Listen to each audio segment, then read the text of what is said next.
जय श्री शनिदेव। दोस्तों, आज हम आपको ऐसी जगह लेकर चलते हैं जहां भगवान शनिदेव आज भी विराजमान हैं। तो जैसे ही आप कोसी कला से कोकिलावन की तरफ जाते हो तो रास्ते में ये बहुत बड़ी शनिदेव जी की मूर्ति पड़ती है। इस मूर्ति से हमें लेफ्ट साइड की तरफ मुड़ना है तथा सामने ही ये रास्ता शनिदेव जी के लिए जाता है। इस रास्ते पर आगे जाकर आपको पार्किंग की सुविधा मिल जाती है। शनिवार के दिन यहाँ गाड़ियों की बहुत ज़्यादा भीड़ होती है, तो आप अपना व्हीकल पहले ही पार्किंग में खड़ा कर लें। तो दोस्तों, हम भी अपनी गाड़ी खड़ी कर चल दिए हैं भगवान शनिदेव की परिक्रमा करने। वैसे तो दोस्तों, ये रोड सीधा भी भगवान शनिदेव के मंदिर पहुँचा देता है, लेकिन मोस्टली लोग यहाँ से परिक्रमा पूर्ण कर ही भगवान शनिदेव के मंदिर में जाते हैं। परिक्रमा की स्टार्ट होने पर ही आपको भगवान बजरंगबली का एक मंदिर मिल जाता है। तो दोस्तों, यहाँ पर आप माथा टेककर अपनी परिक्रमा की शुरुआत करते हैं। परिक्रमा की शुरुआत होने पर ही आपको बहुत से दिव्यांग लोग मिल जाते हैं जो कि पूरी परिक्रमा में होते हैं। उन्हें आप बिस्किट तथा पैसे दान कर सकते हैं। तो दोस्तों, यहाँ आपको बंदरों और किन्नरों से बचने की ज़रूरत होती है, क्योंकि एक बार अगर ये आपको पकड़ ले तो आपको फिर फ्री में तो छोड़ने वाले नहीं हैं। तो दोस्तों, अब मैं आपको इस मंदिर के इतिहास के बारे में बताता हूँ। माना जाता है कि द्वापर युग में जब भगवान श्री कृष्ण जी का जन्म हुआ तो सभी देवी देवता उनके दर्शन करने के लिए नंदगांव में आए। लेकिन जब भगवान श्री शनिदेव जी यहाँ पर आए तो उनके रूप के कारण यशोदा मैया जी ने उन्हें भगवान श्री कृष्ण के दर्शन नहीं करने दिए, जिससे नाराज होकर भगवान श्री शनिदेव यहीं पर एक वन में तपस्या करने लगे। उनकी कठोर तपस्या से प्रसन्न होकर भगवान श्री कृष्ण ने उन्हें इसी वन में एक कोयल के रूप में दर्शन दिए। तभी से इस जगह का नाम कोकिलावन पड़ गया और भगवान श्री कृष्ण ने उनसे कहा कि तुम सदैव इसी वन में विराजमान रहना और यहाँ आने वाले भक्तों को मेरी और तुम्हारी दोनों की पूजा का फल मिलेगा।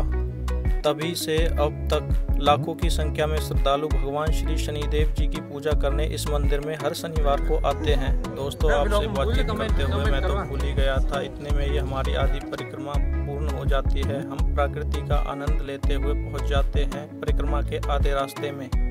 पठैन नामक जगह से आने वाले लोग अपनी परिक्रमा यहीं से शुरुआत करते हैं, तो आप भी अपनी परिक्रमा यहाँ से शुरू कर सकते हैं। और हम यहाँ से चल देते हैं अपनी परिक्रमा के अगले पड़ाव में।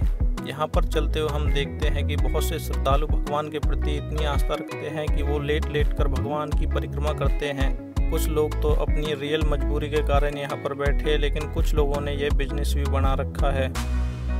कुछ श्रद्धालु तो इतनी भेड़ चाल में चलते हैं कि यहाँ पर देखो, किसी का मकान टूटा हुआ है, उसी की ईंटों से लोग अपना घर बनाकर जा रहे हैं और मकान भी पूरा 5 फ्लोर वाला बना रहे हैं। इसी तरह हम हंसते बोलते और मन में जय श्री शनिदेव गुनगुनाते हुए पहुँच जाते हैं परिक्रमा के लास्ट पड़ाव पर। यहाँ से अब हम भगवान शनिदेव मंदिर की तरफ प्रस्थान करते हैं।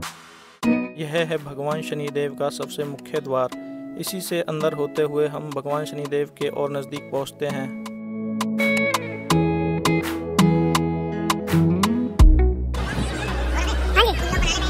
दोस्तों, अब हम चल दिए हैं भगवान शनिदेव जी के मंदिर में। जिसकी कुंडली में शनि दोष होता है वह यहाँ पर अपनी पूजा भी करवा सकता है।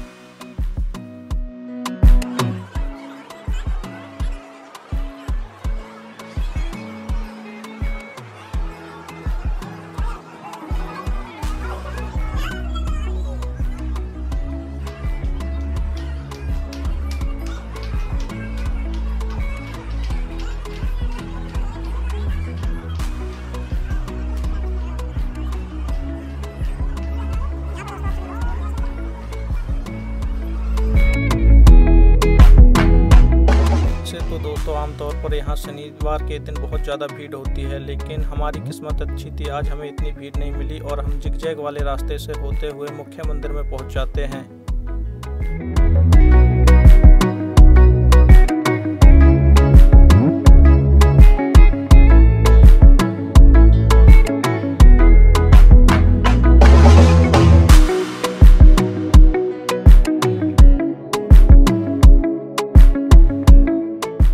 भगवान शनिदेव जी को तेल अर्पण कर हम दर्शन करते हैं मंदिर में अंदर स्थित बजरंगबली जी की मूर्ति के। इसके बाद हम आपको भगवान शनिदेव जी की मुख्य मूर्ति दिखाते हैं।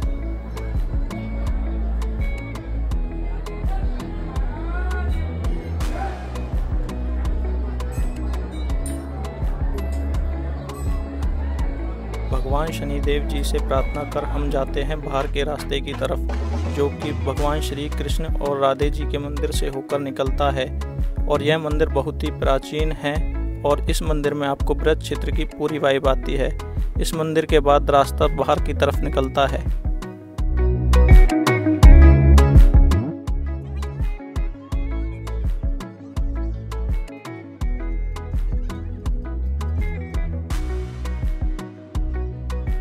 मंदिर में दर्शन के बाद दोस्तों हम जाते हैं इस प्राचीन कुंड में। माना जाता है कि इस कुंड में स्नान करने से आपको चर्म रोग से मुक्ति मिलती है। तो दोस्तों अब हम चलते हैं सबसे महत्वपूर्ण मंदिर में, जहां पर नवग्रह कुंड स्थापित है और 9 ही ग्रह देवताओं के रूप में यहां पर विद्यमान हैं। ऐसा माना जाता है कि यहां पर दर्शन करने से आपके ग्रहों की स्थिति अच्छी हो जाती है।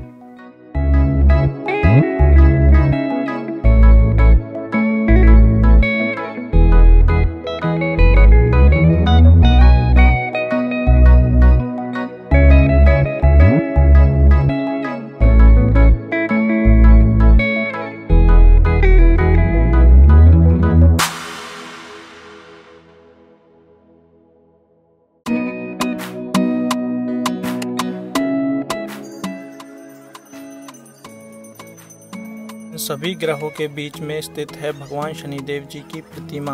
भगवान शनिदेव जी के दर्शन करने के बाद हम चले जाते हैं भगवान शनिदेव जी के गुरु के पास, जिनका नाम है बनखंडी जी महाराज।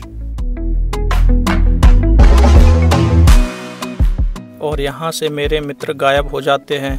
मैं उनको ढूंढता हुआ पहुँचता हूँ भंडारे के पास, जहाँ पर ये दोनों मुझे भंडारा खाते हुए मिलते हैं।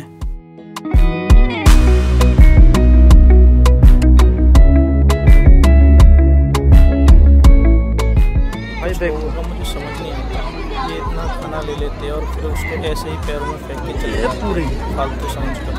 भाई जिस खाने को आप ऐसे फेंक रहे हो ना, ये किसी व्यक्ति पैरों में पूरी और सब्जी खाना। ऐसे लोगों को मैं मन में गालियाँ देता हूँ, आगे चल देता हूँ। और चलते टाइम मैं खरीद देता हूँ बुढ़िया के बाड़। पता नहीं दोस्तों बुढ़िया के बाड़ बोलते हैं बुढ़िया के, आप मुझे कमेंट बॉक्स में बताना। इसके बाद हम चल देते हैं बाहर की तरफ, जहाँ पर हमें मिलता है एक पान वाला भैया। यहाँ से एक मीठा पान खाकर हम चल देते हैं घर की तरफ। धन्यवाद। वीडियो अच्छी लगी तो कमेंट बॉक्स में ज़रूर बताएं। इसी तरह मेरे साथ प्राचीन धार्मिक स्थलों की यात्रा करने के लिए चैनल को सब्सक्राइब जरूर करें।